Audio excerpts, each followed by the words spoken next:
way to explain why it's a bad idea to use an agile-ish approach to building a really big rocket is that software needs an iterative approach because software tasks tend to be one of a kind and hard to estimate, while traditional project management approaches, many of them developed and formalized in connection with the Apollo space program, are more appropriate for rockets.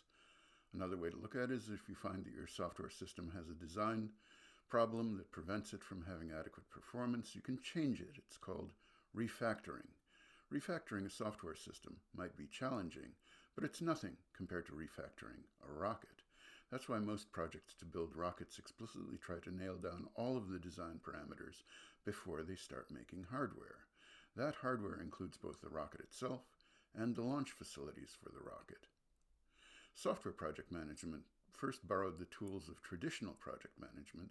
This adaptation of project management to software development was called the waterfall approach, and it was unsatisfactory. It was too bureaucratic, too heavyweight, too rigid.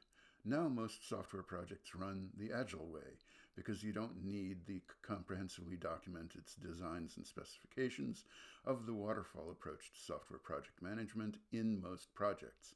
That's because the downside risk of making design mistakes is, in relative terms, even though it's undesirable, much less costly than having committed a design to hardware and finding out it's the wrong design.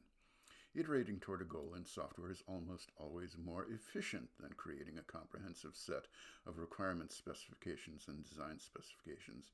There's much less chance that the kinds of requirements that you discover along the way threaten the whole project.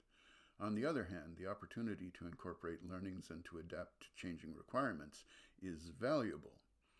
Discovering that your rocket turns the launch pad into a smoldering crater is a much greater risk to your project.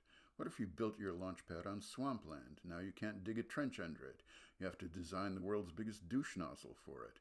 What if stage separation is a problem? You can try hot staging, but what if your hot staging damages your supposedly reusable booster? You can add a heat shield to the top of your booster, but that would make the hot staging ring bigger. But is your launch tower tall enough for that? These are the kinds of parameters committed to massive, expensive hardware that make iterative development a lot riskier when making a rocket. The cost of iteration has to be taken into account as well. The cost of adding an iteration in software development is that the completion of the project and the revenue from the finished project is delayed. You also have to pay your development team for the extra time. But you don't have to build another 39 rocket engines and buy 200 tanker loads of propellant for every iteration. That's why project management is an exercise in appropriateness. All well-formulated project management methods are valid in context. Taken out of context, they bite you in the ass.